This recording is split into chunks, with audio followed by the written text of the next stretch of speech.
Hello Global Family, maraming pong salamat for tuning in sa aming YouTube channel.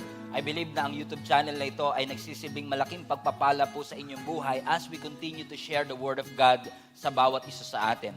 Right now, we are going to witness a message which I believe is going to transform your life. Naniniwala po kasi ako na ang salita ng Panginoon is not just informational but transformational. So fasten your seatbelt. Ihanda nyo na po ang inyong mga sarili. Kung kayo po ay may mga notebook, may mga ballpen dyan, i-ready nyo na rin po because I believe that this word is going to change your perspective and the way you see the Lord. So right now, we are going to watch this message and I hope that God is going to bless you. I'm starting a brand new series. It's called Baggage Analysis. Okay, Baggage Analysis in which sa series na ito, we are trying to figure out lahat ng mga baggages natin that we're not supposed to bring. Lahat po tayo may mga bagaheng dinadala. Lahat tayo gusto nating dali ng joy, ang peace, ang laughter, ang ating testimony, baggage yan. Pero may mga negative baggages din tayo na kailangan nating iwanan. And dito sa series na ito, a-analyze natin. Ano-ino itong mga daladala ko ngayon na nakakatulong sa akin para mapalapit sa Panginoon? Bit-bitin yan. Bigyan ng jacket yan. Pero kung ito'y makakasama at makakapagpabagal, bitawan natin para tayo'y mas maging epektibo. And today, naniniwala ako na yung mensaheng ito will become a fuel in the fire. We've been blessed kanina sa ating morning service and I know may special anointing ang Panginoon sa service din na ito. Are you ready for the word? Exodus chapter 2, verse 11 hanggang 15. Exodus 2, 11 to 15.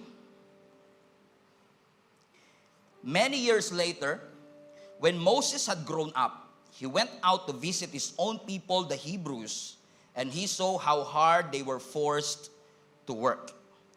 During his visit, he saw an Egyptian beating one of his fellow Hebrews. Konting context lang. Ang mga Israelites ay under ng slavery ng mga Egyptian. Nung si Moses ay lumaki na, at this point 40 years old na siya, binisita niya ang kanyang mga kababayan at meron siyang nakita na isang kababayan niyang Hudyo na sinasaktan ng Egyptian. Ano ang kanyang ginawa? Verse 12. After looking in all directions to make sure that no one was watching, Moses killed the Egyptian and hid the body in a sand. Alam kong biblical hero natin si Moses, pero isa ito sa mga story na hindi natin madalas marinig sa Sunday school, but this is a true story.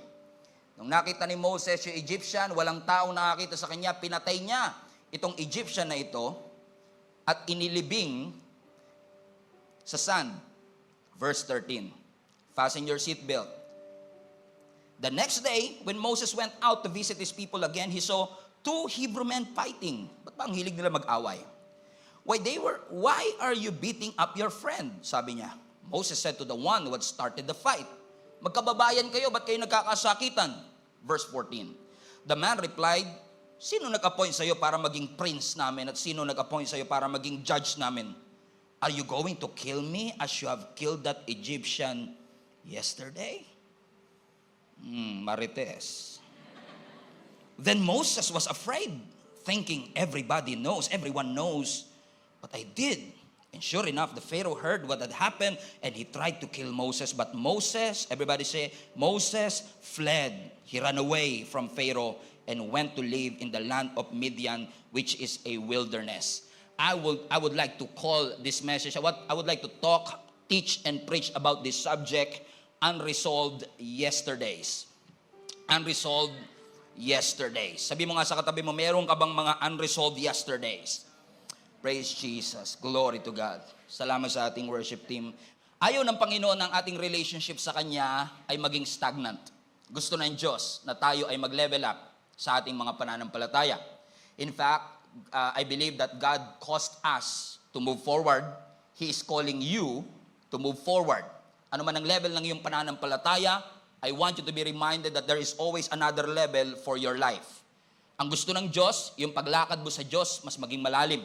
Yung understanding mo patungkol sa ating Panginoon ay mas lalo pang lumalim.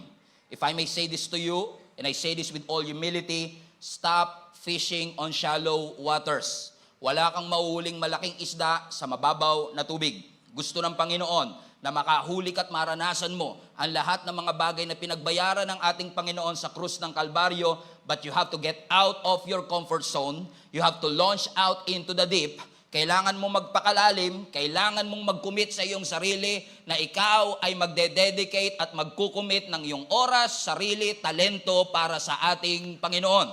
Naalala nyo, minsan, sinasabi ng ating Panginoong Yesus sa mga disciple, let's go to the other side. Bakit? May imbitasyon lagi ang Panginoon. Kung tapos na tayo dito sa season na ito, kailangan na tayong lumipat to another season. Hindi tayo pwedeng maging komportable at masyadong in love sa season that we are in na wala na tayong balak i-level up at pumunta sa next season ng ating buhay. Hallelujah.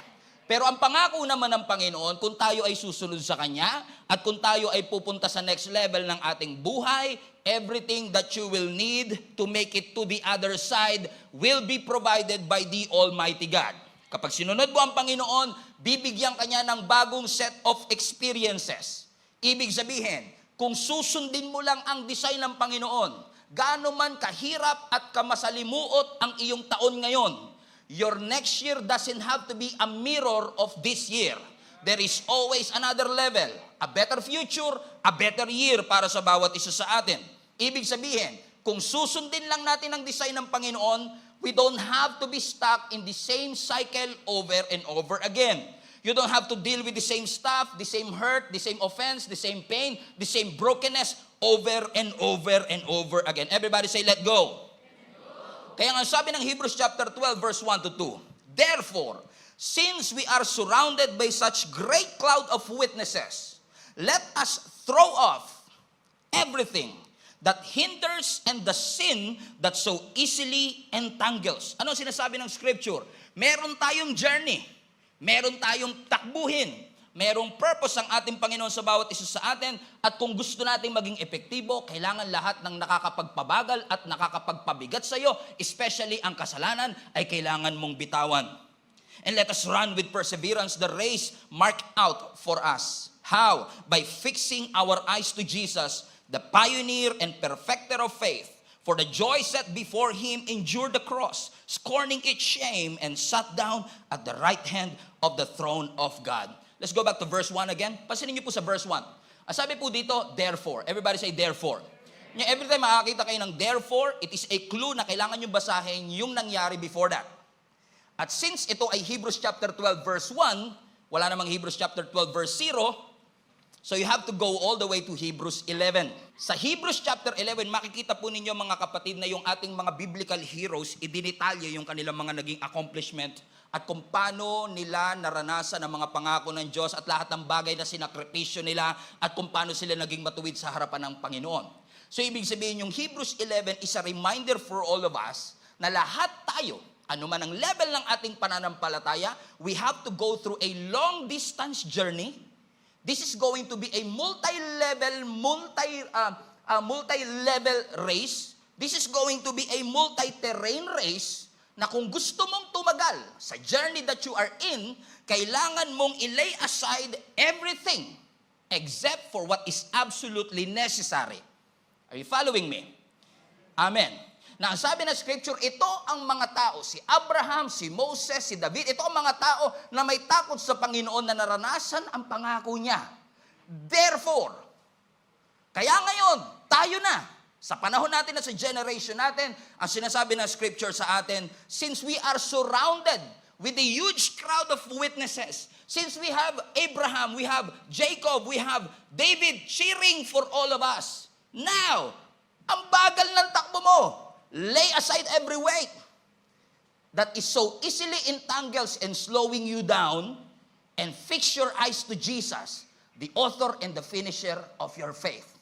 Meaning, magagawa lang natin at matatapos lang natin ang purpose ng Panginoon ng accurate at mabilis kung ating bibitawan ang lahat ng mga bagay na nakakapagpabagal sa bawat isa sa atin.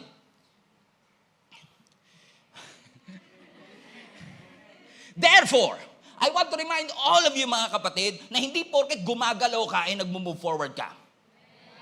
Hindi lahat ng busy productive. Hindi lahat ng may dalang typewriting sa opisina ninyo nagtatrabaho. Nagbibisi-bisihan lang. Because most Christian are saved but not free. Saved but still bound. Ibig sabihin, they thought they are moving forward but actually they are moving around. paikot-ikot with the same circle, the same cycle, over and over again. Yung ugali ng 2005, ugali pa rin sa 2023. Hindi kayo to, ibang church to. Kasi kayo, perfecto kayo, hindi kayo nagkakamali, okay? Buti pa yung cellphone laging updated. Pero minsan yung ating behavior, ugali, yung ating faith, hindi nagle-level up at hindi nag-a-upgrade. Alam nyo ba kapag sinabi ng scripture na reach forward, look ahead, ang ibig sabihin nito, it is a sign for you to stretch. Everybody say stretch. Lahat ng nag-move forward, you have to stretch. When you reach forward, your arms needs to stretch. At sa lahat ng stretching, may masakit. Minsan sa stretching, may maiiwang stretch mark. Kasi hindi sana yung balat mo, kaya nai-stretch siya, nag-iiwan siya ng peklat, nag-iiwan siya ng senyales, kasi ang gusto ng Panginoon, you don't settle for what is comfortable. You need to get out of your comfort zone and follow your conviction. Hindi comfort, conviction. Hindi method, mission. Importanteng alam natin ang purpose ng Panginoon sa bawat isa sa atin. Minsan may nagtanong sa akin, Pastor, ba't ba importanteng alam namin ang purpose namin? Simple lang. Para alam mo yung hindi mo purpose. Kasi maraming tao masyadong busy kakagawa ng hindi naman nila purpose.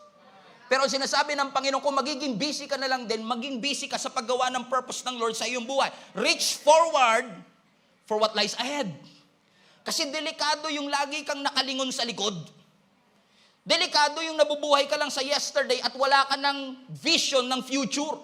Ang isang tatay na wala ng vision para sa kanyang pamilya, tatama rin. Ang isang relationship na lagi lang nakatingin sa success ng nakaraan, hindi na mangangarap. Ang isang simbahan na lagi lang nakatingin at lagi lang tinitestify ang mga nangyari sa nakaraan, pero wala nang natitestify na nangyayari ngayon, papunta na sa pagkapatay yun. Kasi wala nang future eh. Naalala niyo po si Lot, yung pamangkin ni Abraham? Si Lot na nagbigay kay Abraham ng a lot of problem. You know that? Okay? Now we're connecting. Finally we are connecting. Ang sabi ng scripture, itong si Lot naninirahan sa Sodom and Gomorrah. Actually, to understand the context, naghiwalay si Abraham, tsaka si Lot. Okay, ganyan. At napunta si Lot sa Sodom and Gomorrah. Pangalan pa lang, pamilyar na. Napakabanal ng syudad na yan. Hindi nagkakamali ang syudad na yan. Ano? We all know the story. Because of the wickedness of Sodom and Gomorrah, gusto ng Lord na gunawin at i-wipe out ang buong city. Pero dahil nandun si Lot at ang kanyang pamilya, gusto ng Lord i-exempt sila. Kaya nagpadala siya ng anghel para iligtas si Lot at ang kanyang family. Comprende? Si, very good. Okay? Pero, nung nandun na yung mga angels, sinubukan pang rapin ng mga tao doon because of their wickedness, yung mismong angel. Kaya nung mismong araw na yun, nasabi ng scripture, nagmadali na ang mga angel kasi nga kailangan na magpabagsak ng sulfur, ng apoy mula sa heaven, at hinatak ng angel. Alam nyo, si Lot ayaw pang umalis. Yung kanyang asawa ayaw pang umalis. Yung buong pamilya niya ayaw pang umalis. Yung angel pa ang naghatak sa kanila para umalis na. Sabi ng Lord, tapos na dyan. Bakit ka pa umiiyak dyan sa nakaraan, may bago ng pagdadala ng Panginoon sa'yo. Kasi minsan, kung ayaw mo magpahinga, He will make you lie down in green pastures. Anong gusto nyo? Magpahinga kayo on your own or God will make you?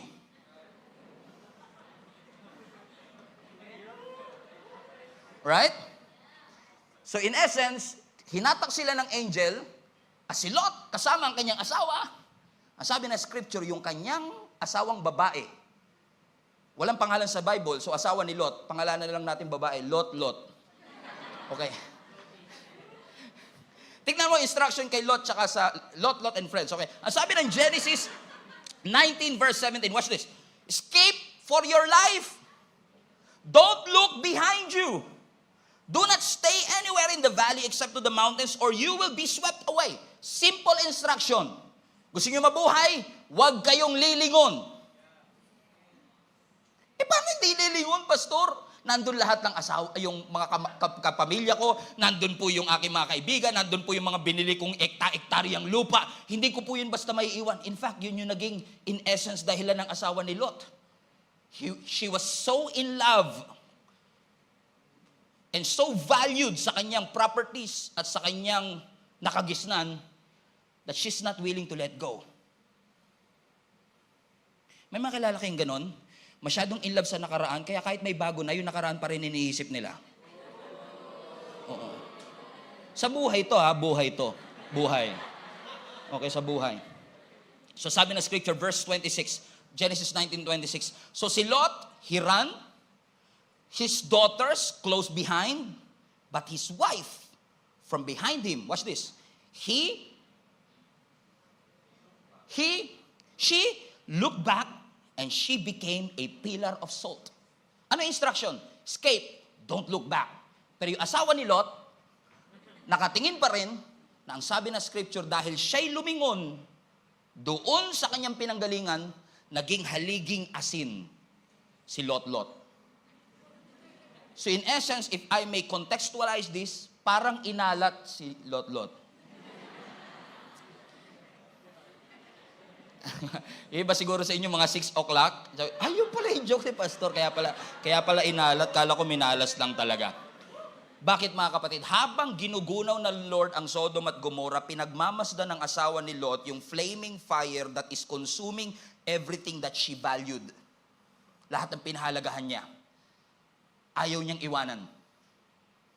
In fact, yung Hebrew word for look back, alam niyo, minsan nare-realize ko, naniniwala kaya kayo pag sinasabi kong Hebrew word, chinecheck nyo nga ba talaga kaya?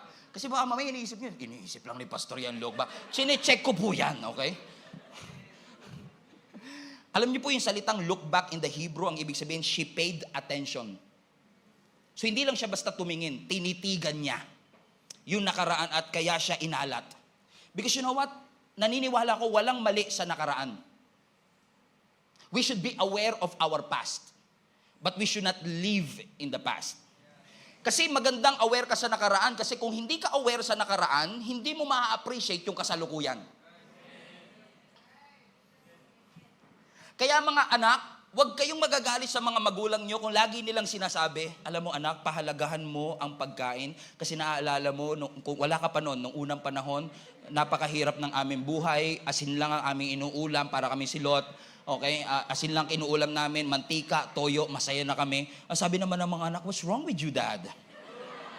Hindi nila ma-appreciate kasi hindi nila naranasan. At kung hindi ka aware sa nakaraan, you will not be grateful for what God already did in your life. Correct? So hindi masama. Hindi masamang maging aware sa nakaraan. Hindi masama yon. Amen? Kaya nga ako lagi kong sinasabi sa lahat ng mga volunteers natin ang history ng ating simbahan because sometimes you take it for granted when you don't witness who we were before. Amen? Awareness of the past is not wrong. Living in the past, that's where the wrong things started to happen.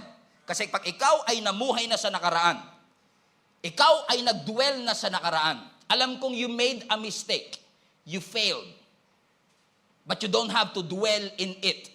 You're not defined by your mistakes unless you stay in that mistakes.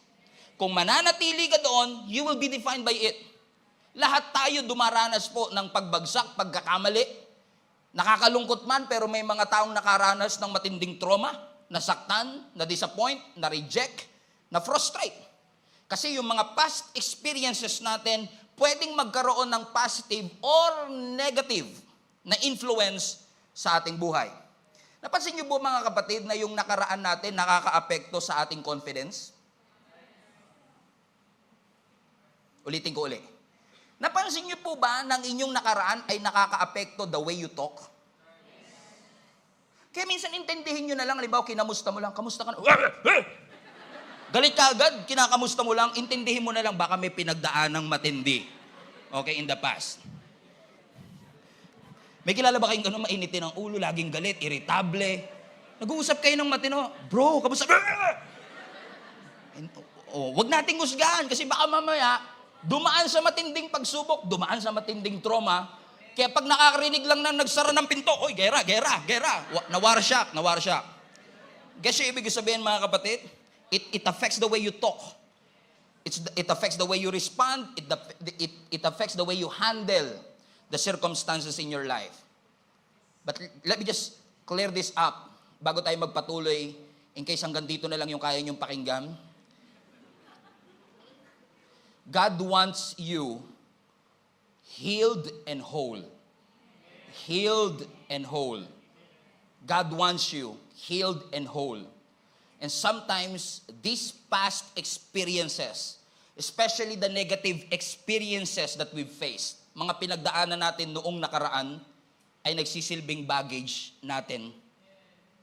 Kala mo nakaalis ka na, pero ang totoo, dala mo pala. Pwedeng baggage ng old habits, guilt, shame. And I don't mean to say this in a judgmental way, pero napansin nyo ba na nangako ka before na hindi ka magiging katulad ng tatay mo, pero you end up doing the same thing? Diba? Why? Because may nangyari sa atin in the past na we would rather escape than face.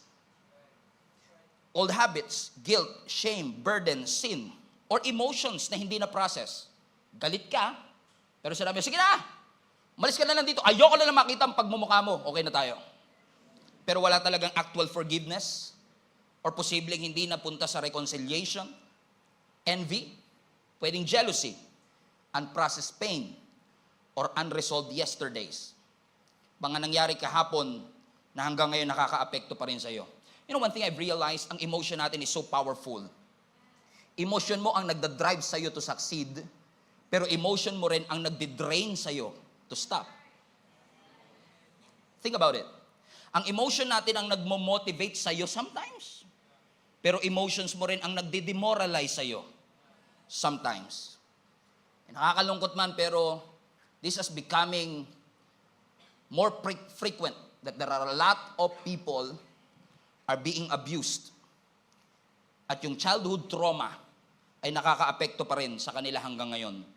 Let me just say this to you mga kapatid, your memory needs to be healed. Because it can become a baggage if you will not process it properly. Because sometimes we would rather ignore than process it. The Bible never says ignore your feelings. It never says that. Ang sinabi ng scripture, whatever pain that you've experienced, whatever trauma that you've faced, God will help you to that process of healing and restoration. Amen? Kasi kapag masyadong mabigat ang iyong daladala, magiging mabagal ka. Naalala ko yung pag nagta-travel tayo minsan, papunta tayo ng Pangasinan, papunta tayo ng probinsya. Nung single ako, talagang kahit meron lang akong backpack, kasi okay na ako eh. Alam niyo yun? Pero pagka nadadagdagan ka ng member ng pamilya, nadadagdagan din yung dinadala mo. At minsan, dahil iniisip mo pa lang yung dadalin mo, ayoko na tumuloy. Oo. Kasi bigat eh. Alam mo yung hirap na pagdadaanan mo because of the baggages. Alam natin na yung mga bagahe natin, depende sa bigat, yun ang nakakapagpabagal sa atin. Amen? Kung aakyat ka ng bundok, let's say, aakyat ka ng Mount Pulag, magdadala ka ba ng mga luggages papunta doon? Alam mong mabigat? Hindi. Alam mo, it will slow you down. And unfortunately, there are a lot of Christians, and I've experienced it too, na minsan hindi tayo aware sa mga baggages that we are in, pero ang isa sa mga clue, the joy of the Lord is no longer your strength. It slows you down. Kasi minsan, ayaw mong bitawan kasi nasanay ka na. Pasin niyo yun? Di ba minsan dahil alam mo yung bigat ng bag mo, ito yung normal ko. Pero hindi porket normal sa'yo, yun ang plano ng Diyos sa'yo. In fact, nung ang mga disciples sinend ng ating Panginoong Yesus, sabi niya, yung 72 disciples, pumunta kayo sa mga bahay-bahay, cast the demons out, and heal the sick in the name of Jesus. Ano sabi ng mga disciples? Ano po dadali namin? Wala. Travel light. Kasi what you have is all you need. You need the power of the name of Jesus. Ibig sabihin, kung si Lord lang ang susundin, ayaw niya marami kang bit-bit. Hindi ko alam kung naranasan to ng mga nag-aeroplano. Sinisiksik nyo sa carry-on luggage ninyo kahit alam nyong 7 kilos lang ang allowed.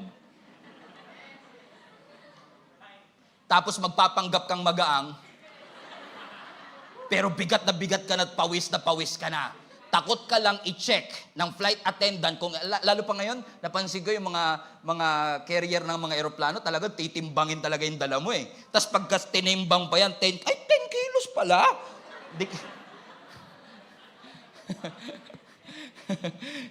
Yung nasurpresa ka pa.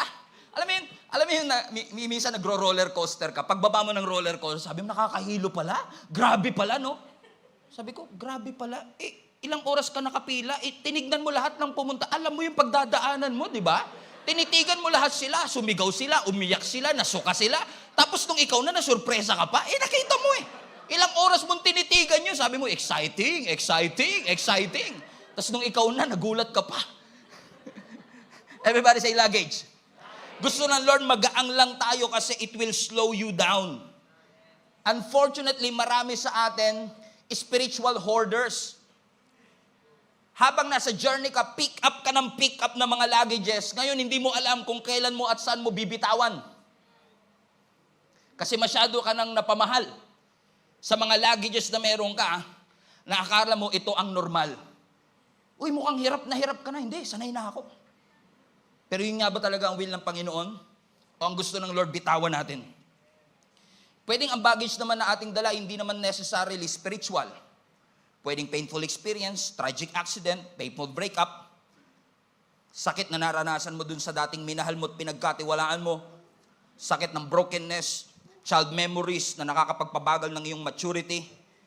Pwedeng nagmahal ka before at nagtiwala ka at hindi nila alam, di alam ng mga parents mo, hindi alam ng mga kaibigan mo lahat ng abuse, lahat ng emotional pain na naranasan mo because of that toxic relationship. And now you are trying to pretend that you're okay because you feel like you're ready for another relationship.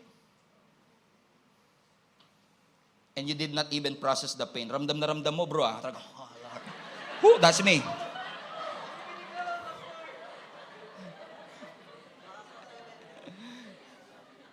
At kung paano naranasan ni Nehemiah nung bagsak na bagsak ang wall, anong unang ginawa ni Nehemiah kung alam niyo yung alam niyo yung nangyari sa scripture? In-examine ni Nehemiah yung wall bago niya ni-rebuild. At bago tayo mag-rebuild ng another relationship, we have to examine our hearts first. Ano nangyari? Ano ang root cause? Ba't ako nasaktan? Ba't ako na-disappoint? Is it because of my pride? Dahil ba ito sa aking temper? Dahil ba ito sa aking sa betrayal? O madrama lang ako masyado? Or is it because of an unresolved yesterdays that I'm still carrying right now and I'm so used to it, I don't want to let it go? Ito exactly ang storya ni Moses. Because nakapatay siya, alam niya ang consequences. Kaya nung akala niya wala nakakita, pero kinabukasan, habang sinasaway niya yung mga kapwa niya Hebrew na nag-aaway-away, balikan lang natin yung story, mabilis lang, no? Nakita ni, kung kilala niyo si Moses po ay Hebrew, Jewish. No? And at that time, yung paraon nakita niya na parami ng parami ang mga Israelites na alipin nila. Nababahala ang paraon na baka sa sobrang lakas ng dami nila, strength by numbers, magtulong-tulong ito at pabagsakin ng Egypt. Kaya nagkuman ang paraon, ang presidente ng Egypt, ipapatay lahat ng mga bata 2 years old and below. Bagong silang lang itong si Moses, kasama siya dun sa 2 years old and below na pwedeng ipapatay. Natakot yung nanay niya, kaya tinago siya ng nanay niya for 3 months. Nung hindi na maitago kasi malaki na, may kilala ko ganun, tago ng tago kasi hindi papansin. Pero pag 3 months na, kailangan ilabas na. Si Moses yun. Okay? Si Moses, di ba? Yun yung pinag-uusapan natin, di ba? Okay, si Moses, okay. Nung nilabas si Moses, nilagay siya sa basket, papyrus na basket, pinaanod siya, at nakita siya ng anak ng paraon. Sabi ng anak ng paraon, Hebrew to ah. Pero sige, wag natin patayin, alagaan natin. So lumaki si Moses sa poder ng mga Egyptians. Nakapag-aral siya, silver spoon ang kanyang kinakain, sometimes gold pa nga. Ibig sabihin, lumaki siya sa mayamang pamilya, yun yung kanyang nakagisnan. Pagdating niya ng 40 years old, ang sabi ng scripture, nung siya'y namamasyal, pinuntahan niya yung kanyang mga kababayan kasi alam niya, kakaiba siya eh. Lahat sila may mga eyeliner dito, pero si Moses, kasi ba't iba yung mukha ko? Hebrew ko eh. Nakita niya, iba siya, kaya pinuntahan niya yung mga kapwa niya Hebrew at nagulat siya, merong isang Egyptian na sinasaktan yung kababayan niya. Nagalit siya. Sobrang galit niya, tinignan niya yung kaliwa, kanan, harap, likod. Walang nakakita, pinatay niya. Akala niya wala nakakita. Kinabukasan, yung dalawang Hebrew nag-away na naman. Kaya nagagalit si Moses siguro kasi iniisip siguro niya, hindi niyo ba alam, kagabi nakapatay ako dahil sa inyo, tapos kayo ngayon nag-aaway kayong dalawa? Binaon niya, inilibing niya. Nung sinasaway niya ngayon, itong kapwa niya Hebrew, ang sabi niya, hey, Sino ka para sumaway sa amin? Judge ka ba namin? Prinsipe ka ba namin? O baka naman patayin mo rin kami katulad ng ginawa mo kagabi. Wow, man. Na-shock si Moses kasi akala niya walang nakakita. Kasi minsan, kapag tayo ay gumagawa ng mali at akala natin walang nakakita, tinatago natin.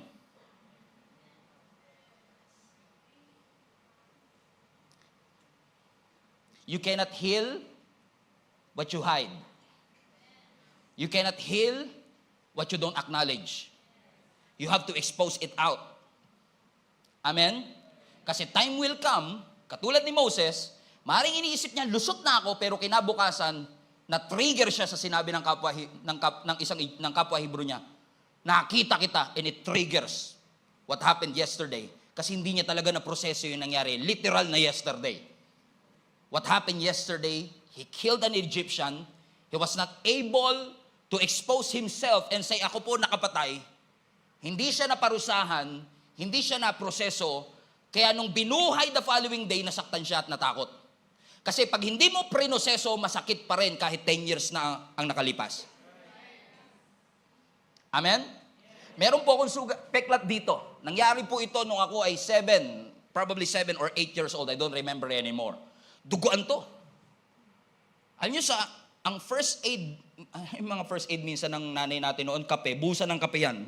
Bubuhusan ng kape, first aid kit para pampampat ng dugo. Kasi sobrang tindi ng dugo, dinala ko sa doktor, iyak ako ng iyak kasi masakit. Pero pwede ko bang sabihin, Doc, band-aidan mo na lang, I'm okay. Hindi. Kailangan siyang gamutin. Kailangan siyang linisin. Buti na lang, ginamot siya at nilinis. Kasi ngayon, kahit hawakan ko siya, hindi na siya masakit. Sumasakit lang kapag hinawakan mo kung hindi pa siya completely magaling. And sometimes, kapag hindi na iproseso, akala mo tinago mo, akala mo walang nakakita, kapag darating ang panahon na merong trigger point, na bigla ka na lang magiging anxious because of what you hear, na ibinabalik ka dun sa nakaraan na akala mo nakatakas ka na.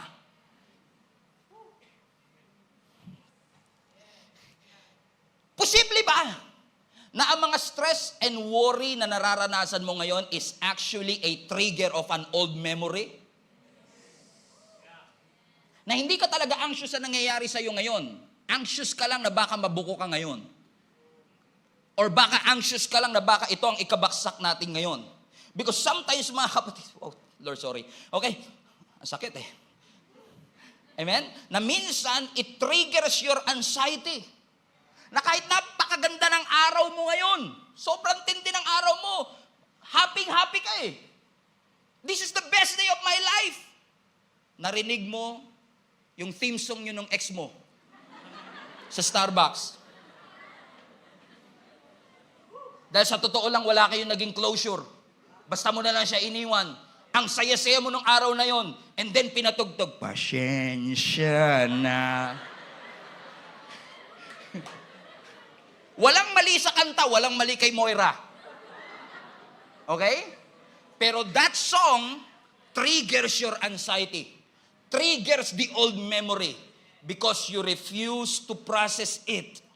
It triggers the past hurt. Napansin niyo ba mga kapatid, kahit gaano kaganda ang post mo, kahit gaano kaganda ang araw mo, isang post lang ng kaibigan mo, ex mo, family member man yan, kasama mo sa trabaho, kasama mo sa church, could ruin your day. So you went from super happy to super sad. Because the past hurts still hurt. Hanggang ngayon, masakit pa rin.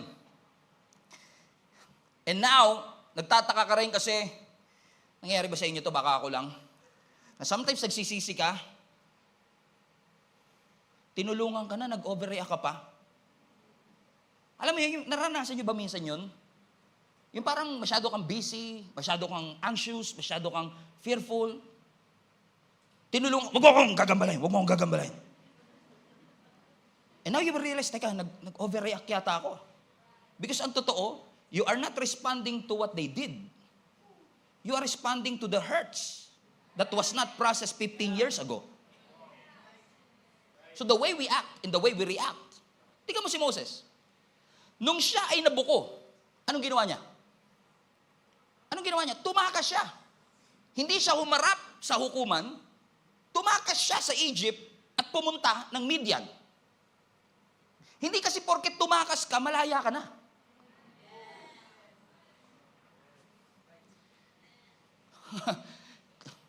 Do you love this series? You love this? Okay. I love it too. Because sometimes mga kapatid, akala natin porket nakatakas na tayo, nakalaya na tayo. Iba po ang definition ng freedom sa process. In order for you to experience true freedom, you have to go through the process and not ignore the process. Katulad ni Moses, tinakasan niya. May nakakita ba sa kanya? Meron. Kaya nung nabuko siya, anong ginawa niya? Tumakas siya. Saan siya pumunta? Sa Midian. Alam niyo po ba, ang land of Midian is a land of desert. It is a wilderness. Pansinin niyo sa scripture, lahat ng tumatakas kay Lord na pupunta sa wilderness. Or for the case ni Jonah sa dagat o sa tiyan ng whale. Because a wilderness is a miserable, dry place. And sometimes, the first reaction and the first response is to hide, to flee, and to escape. Pero we don't realize that our responses today are responses of unresolved yesterdays. Yung abuse, yung heartbreak, betrayal, anger, conflict, agony, regrets, and rejection, na supposedly ang past natin ay platform. Yung past natin ay magsisilbing trampoline natin para sa next heights and the next season. But unfortunately for many of us, our past is our worst enemy.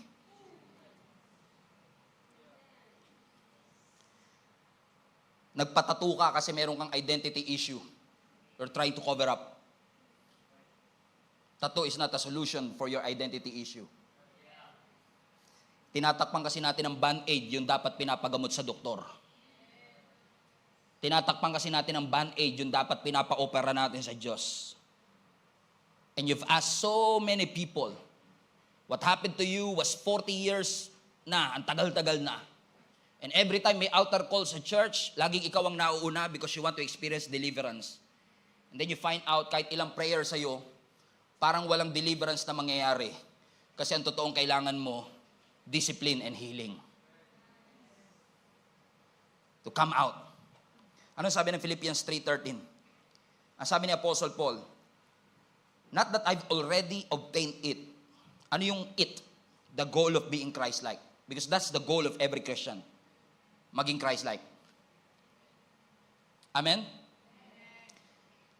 Or have already been made perfect, but I actively pressed on, moving forward so that I may take hold of that perfection for which Christ Jesus took hold of me and made me His own. Brothers and sisters, I do not consider that I have made it my own yet, but one thing I do, read everybody, forgetting what lies behind and reaching forward to what lies ahead. I press on toward the goal to win the heavenly prize of the upward call of God in Christ Jesus. There you go, Pastor. O, kalimutan daw po ang nakaraan. Pero you cannot just forget the past.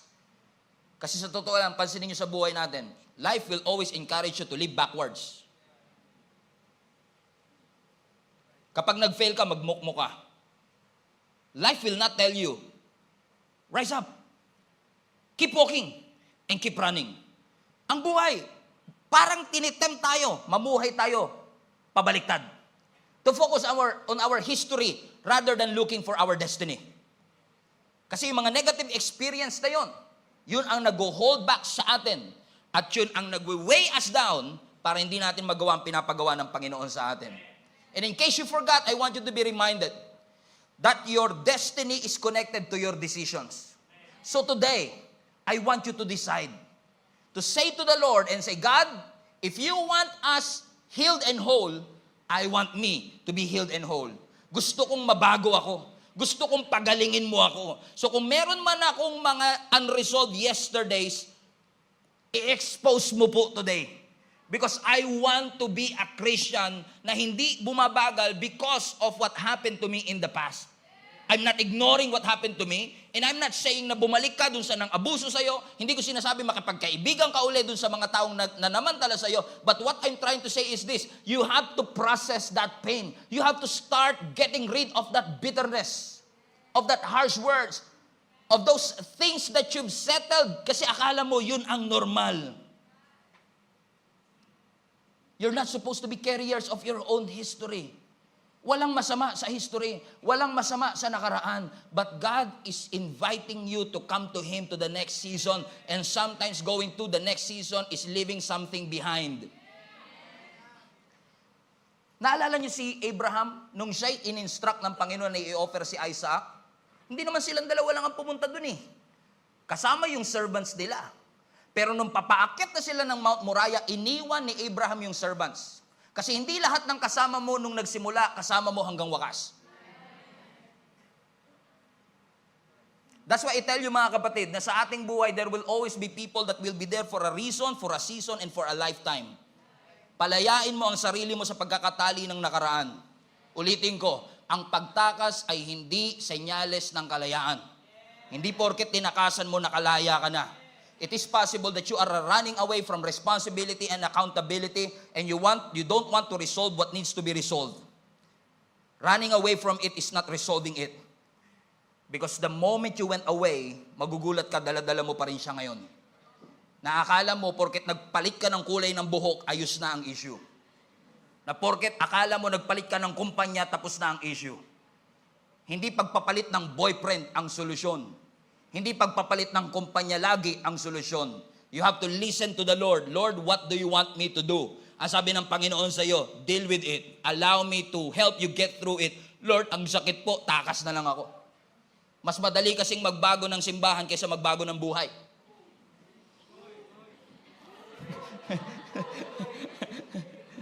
Hallelujah. Palapakan natin ang Panginoon. So what happened here? What happened here?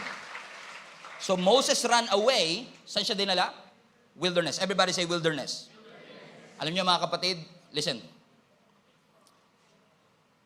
Gusto kong matauhan din kayo dito kung paano natauhan ako nang binabasa ko to at pinag-aaralan ko to. 40 years old si Moses nung nagawa niya yung pagpatay. Sa Exodus chapter 3, tinawag siya ng Panginoon through a burning bush. Remember that story? Na binigay kay Moses yung kanyang assignment na siya ang gagamitin para ilabas ang mga Israelites from Egypt to the Promised Land. Komprende? Now, ilang taon si Moses nung tinawag siya ng Panginoon? 80 years old. So what happened between 40 years old up to 80 years old? Alam niyo nangyari? Nanatili siya sa wilderness at exile.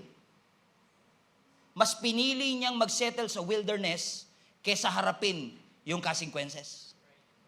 Mas pinili niyang magtago ng 40 years kaysa pumunta dun sa paraon at pagbayaran ng kanyang pagkakamali. That's a long time. 40 years. And then, nung 80 years old na siya, kinausap siya ng Panginoon. Ano ang sabi in Exodus chapter 3 verse 9? Fasten your seatbelt. This is going to be funny and challenging at the same time. Ang sabi ng Panginoon kay Moses, Exodus 3, 9 to 10. I want you to see this. Okay, here you go. The Israelites' cry for help has come to me, sabi ng Panginoon. I've seen myself how cruelly they're being treated by the Egyptian. So Moses, it's time for you to go back.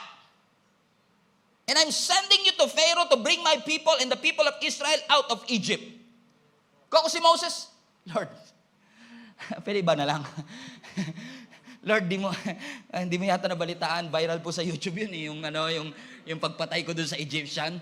40 years ko pong tinakasan at tinakbuhan, tapos papabalikin mo lang din pala ako.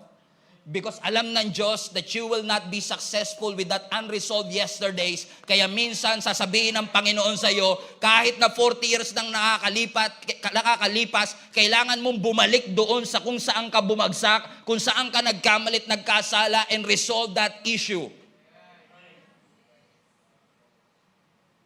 Pwedeng iba naman ang padala, Lord, ba't ako pa? Kasi ginamit ng Lord yung kanyang expertise sa Egyptian Empire para ilabas ang mga Israelites from Egypt to the Promised Land. Yung kanya palang pagtatago ng 40 years ay practice niya para sa another 40 years. na paglalagay nila doon sa wilderness papunta ng promised land. Ibig sabihin, everything that happens to you, God can work even your hiding decisions to work all things together for the good of those who love God.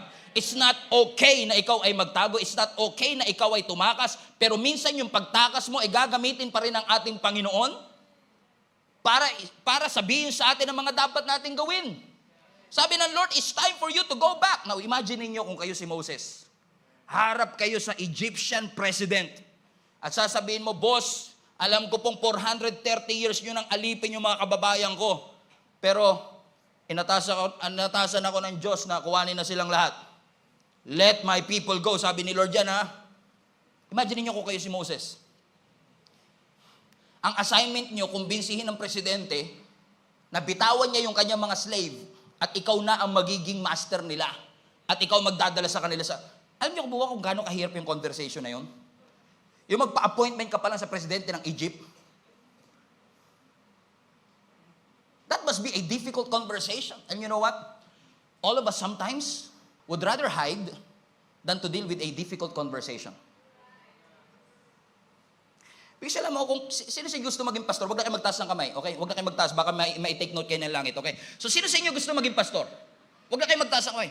Alam niyo po ba mga kapatid na isa sa pinakamahirap na duty ng isang pagiging pastor is you have to have a difficult conversations. How I wish ang pagiging pastor is welcome to the family. How I wish ang pagiging pastor, you want to serve. Oh, okay, come and serve.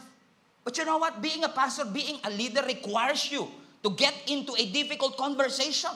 Pero hindi porket mahirap, tatakasan mo. Difficulty is not a sign of running away.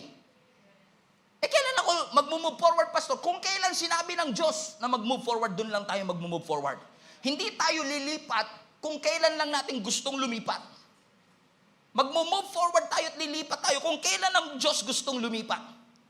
Hindi porket di na komportable. Kasi may kilala po ba kayo sa ibang church, di kayo ito, perfect po kayo. Okay. Alam niyo, pag napakinggan ito na ibang church, iisipin talaga nila. Kasi marami sa atin addict sa comfort. May kilala po ba kayong ganun? Addict sa comfort. Addict tayo sa comfort. Tingnan niyo, ha? Sa lahat na nakapunta na sa ibang bansa, kahit Asian countries lang, meron man tricycle at pedicab sa ibang bansa? Tayo lang ang meron nun.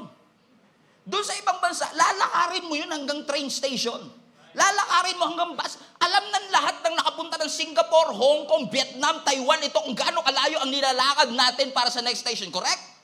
Pero tayo, tamad tayo maglakad. Daling kita, pedicab, bam! Isang kanto lang, pedicab. Gusto natin door to door. Tayo lang yung bansang, sa ibang bansa, kung gusto mo door to door, taxi. Pero tayo, hanggat may manong. Nong. Bakit? Pansin ko lang po ito, opinion ko lang to. Pakiramdam ko, parang tayo, addict tayo sa comfort. Ayaw natin ng difficulty. Gustong mag-serve, pero ayaw ng sacrifice. Pero hindi porket mahirap ang trabaho, magre-resign agad. Hindi porket mahirap ang kurso, shift agad. Hindi porket may misunderstanding, hiwalay agad. Madaling tumakbo, mahirap harapin. Yung lahat ng mga ito. And for some people will choose to run away because they are afraid to resolve it. Elijah. Si Elijah, nakapagpababa ng apoy sa Mount Carmel. 450 prophets were killed. Tagumpay. Viral sa YouTube. Nung nabalitaan ni Queen Jezebel, within 24 hours, Elijah, I'm gonna kill you. Ano ginawa ni Elijah? Instead of facing Jezebel, he ran away. Pumunta siya sa kuweba, nagmukmuk sa Panginoon, and he felt sorry for himself. Sinundan siya ngayon ng angel. Ang sabi ng angel sa kanya, anong ginagawa mo dito? Go back to work. Pinabalik siya ng Panginoon eh. Bakit? Ba't mo tinatakasan? Trabaho yan. Because it's easy for us to run away. Si Jonah. Alam niyo naman nangyari kay Jonah, di ba? May mga kapatid niya si Jonah eh. Alam niyo ba kung sino kapatid ni Jonah? Jonah's brothers.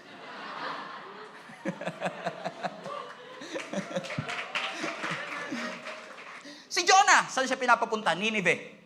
Saan siya pumunta? Tarshish. 5 times na mas malayo kaysa sa Nineveh. Dahil sumuway siya, yung sinakyan niyang barko sa Joppa, nakaranas ng matinding bagyo. Nung hinahanap ngayon ng mga crew kung bakit sino naman nagkasala sa inyo, nagpalabunutan sila. And tadan, sino nakuha? Si Jonah. So anong ginawa kay Jonah? Itinapon sa dagat, kinain ng balyena, sa Niluwa, Ninive. So, susunod ka ba diretso? O gusto mong itapon ka muna sa dagat, kakainin ka ng balyena, kasi doon ka rin iluluwa. Tinakasan ni Jonah, ayaw niya kasi ang mga taga-Ninive. Galit siya sa mga taga-Ninive. Pero sabi ng Lord, may mission ka, and you have to face it. Hindi mo pwedeng basta takasan na lang. Nakakala mo walang Diyos. You can run away from God, but you cannot outrun God. Amen? Amen? Praise the Lord. Buti na lang si David. Nung nakaharap niya si Goliath, hindi siya tumakbo. Hinarap niya yung Goliath. At dahil hinarap niya yung Goliath, na-promote siya. Buti na lang si Jesus, nung nakita niya yung pako at krus, hindi siya umatras. Kasi dahil purpose-driven ang ating Panginoong Jesus, He endured the cross. The joy that was set before Him para sa kaligtasan ng bawat isa sa atin. So friends and family, praise the Lord. So friends and family, I am in no way minimizing what you're feeling right now. I am in no way minimizing the trauma, the pain, or the difficulty that you went through. And I am in no way suggesting na bumalik ka dun sa taong nang rape sa'yo, nang abuso sa'yo, nanampal sa'yo, nang gulpi sa'yo, at nagtangkang pumatay sa'yo. Hindi po yan ang sinasuggest ko. Ang sinasabi ko lang ito, huwag mong hayaan na yung experiences na yun, dalhin mo sa puso mo, na maaaring hindi nila alam na masama ang loob mo, pero sa totoo lang, kaya ka galit na galit kasi ang saya nila, ikaw, malungkot eh. Kasi hindi naman sila informed na nagtampo ka. Di ba? Kaya kung nasan sila, wala ka dun. Ang liit lang ng bahay nyo. Pero ikaw nasa sulok kasi ayaw mo siyang makasama. Hindi ko sinasuggest na yakapin mo siya, pinagtangkaan kanyang abusuhin, tapos yayakapin mo siya. I'm not saying that. But what I'm saying to you is this. Whatever heartaches, anger, and bitterness that was caused by the past, that's a baggage that you need to get rid of. Ephesians 4, get rid of all bitterness, rage, anger, harsh words, slander, as well as all types of evil behavior. Instead, be kind to each other, tender-hearted, forgiving one another, just as God through Christ has forgiven you. Let's go back to verse 31. Everybody say, get rid. Pakisabi sa katabi mo, get rid. Ano sinasabi ng Panginoon? I'm not forcing you to forgive. I'm not forcing you to do the things that you are not comfortable to do right now. But I'm telling you this. Kapag sinabi ng Lord na get rid, it's not just a command. It is an invitation. Kasi kapag get rid mo yan, God is offering you a better life. God is offering freedom, peace of mind, sensible, sound mind. He is inviting you to a life of purpose and direction. So He's just saying, come. Bakit ka nagtitiis gumapang? Ang bigat ng dala mo. You are not meant to crawl. You are meant to run the race, not to crawl the race. Run. And you cannot run with that amount of weight and baggages that you have in your life today. So He's offering you an invitation. I know you're stuck. I know you are suffering. I know that you are in pain. But guys, come to me. All of you who are weary and heavy laden, and allow me to give you what? Rest. Rest in Jesus. Come to Him. I wish pwede ko kayong resetahan ng gamot. Ito, inumin nyo para mawala na lahat yan. But I can't. But I can point you to Jesus, the author and the finisher of our faith. God already knows, mga kapatid, na matagal mo nang hindi makita ang Diyos at matagal mo nang hindi maramdaman ang Diyos. You've been attending a church and you don't feel God.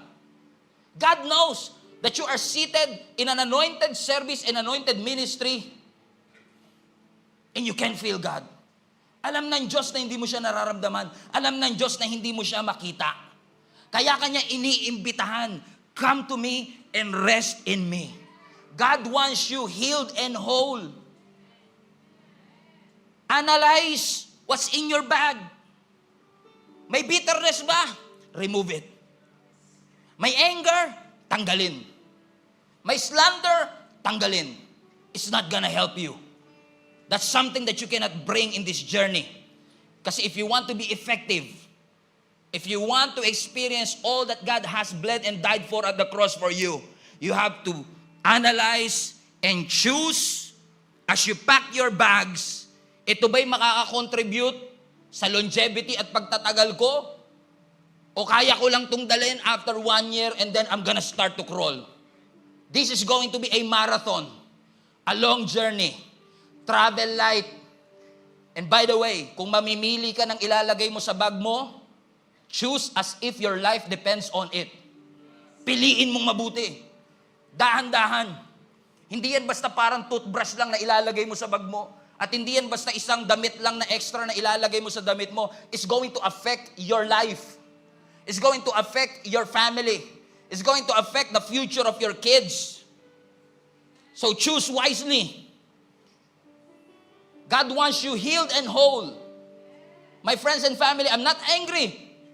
I'm just saying this to you. God wants you to be free. Please, for your own freedom, for your own walk with the Lord, bitawan ang mga dapat bitawan.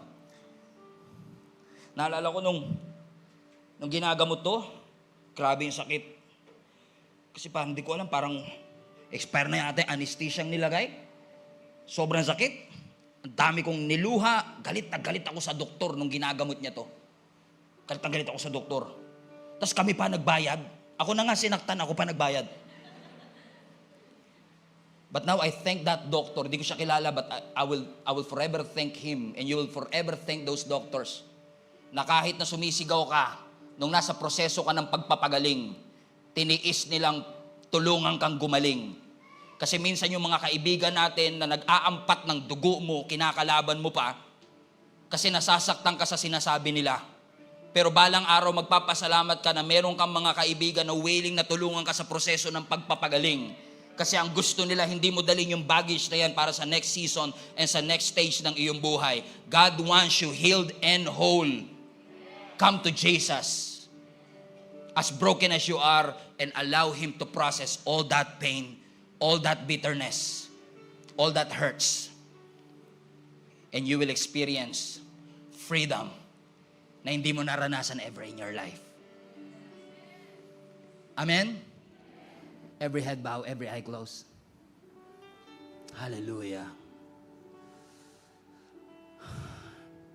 I want to invite everyone, even those who are joining us online, to come to the Lord right now. He is inviting you to come to Him.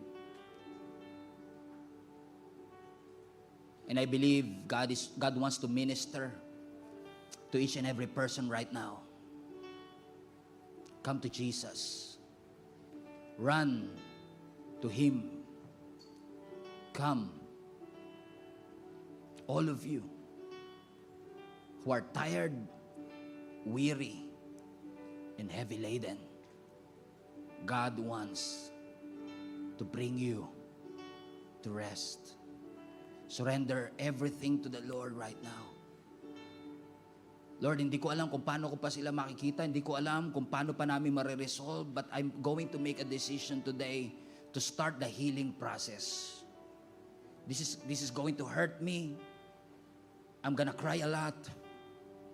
I'm gonna hate those people that will give sound biblical advice. But if this is what I need, allow me to submit, God. I want to be healed. I want to be whole. Come to the Lord right now. Just close your eyes and allow the Lord to move. At isa-isang tanggalin, pitasin, ang lahat ng mga sakit, lahat ng mga unresolved yesterdays. Hiding will not fix it. Running away will not fix it. But running to God right now, that is going to transform your life. Alam kong nasanay ka na sa ganyang pakiramdam. You find a way to get used to it. But God is offering a better, purposeful, happy life. Come to Jesus and be healed. Sa'yo ang buhay ko, sa'yo ang tinig nito, Iyo ang puso ko. Oh Diyos, I want to make a commitment right now sa'yo. Sa'yo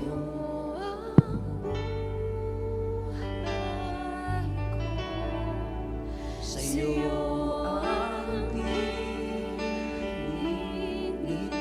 Iyo ang puso ko. Iyo ang puso ko. Oh Diyos. One last time. Sa'yo ang buhay ko. Sa'yo ang buhay ko, sa'yo ang tinig nito, iyo ang puso ko, oh Diyos. One last time. Sa'yo. Sa'yo. Come to the Lord right now. Allow Him to work in your hearts today.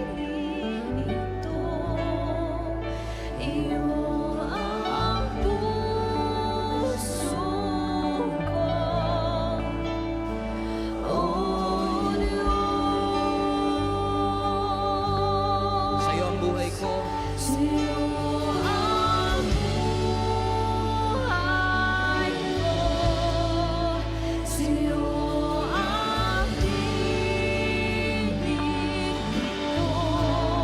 Deal with us, Lord, right now.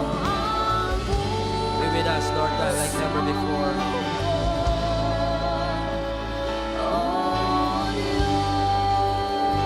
Sa'yo ang buhay ko.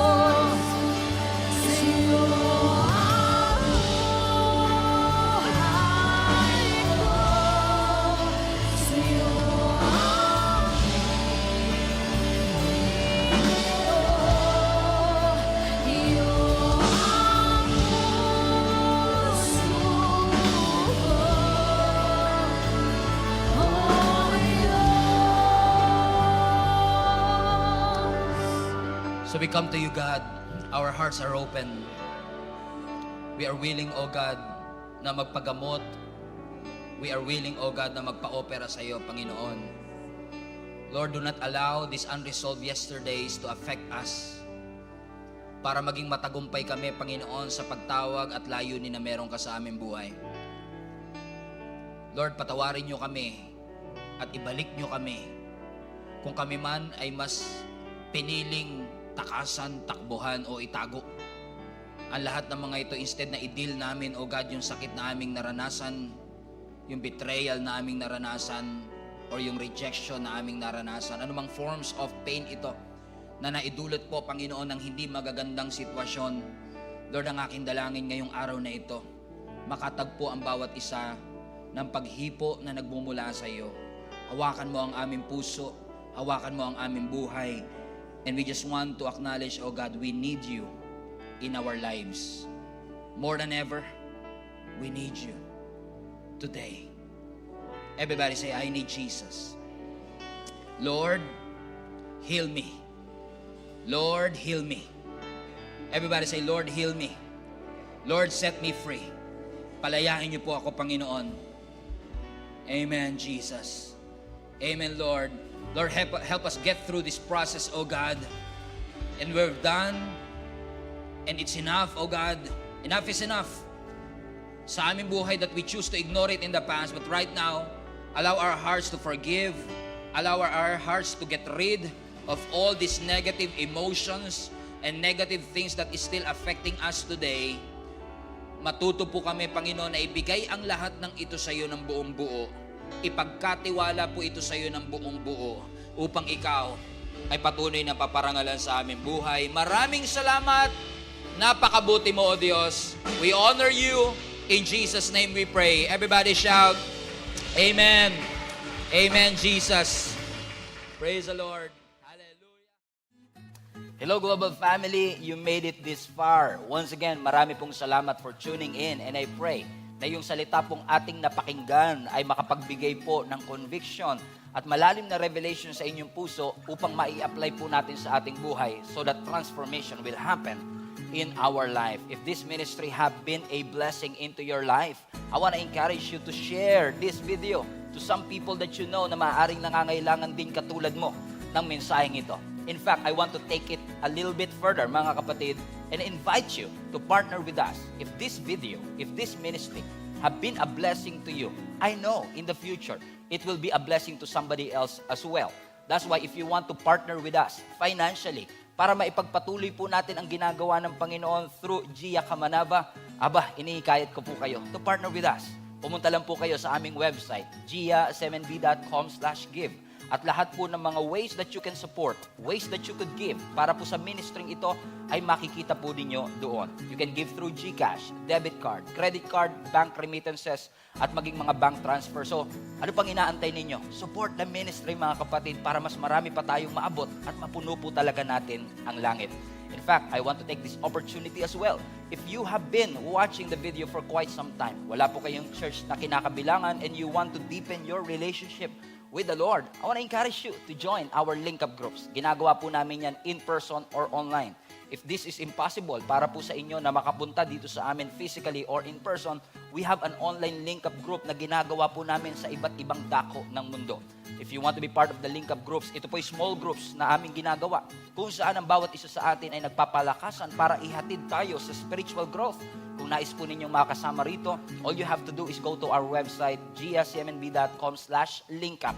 Ilagay nyo lang po kung saang location kayo naroroon. And I'm sure na meron po mga link-up groups na nababagay po at suwak po sa time zone ninyo kung nasaan man po kayo naroroon. Once again, marami pong salamat for reaching this far at naabot nyo po ang part ng video na ito. And I hope sa mga susunod pang video, mapagpala pa tayo ng lubos ng ating Panginoon. Keep spreading the word of God. Punuin natin ang langit and let us fight for our family.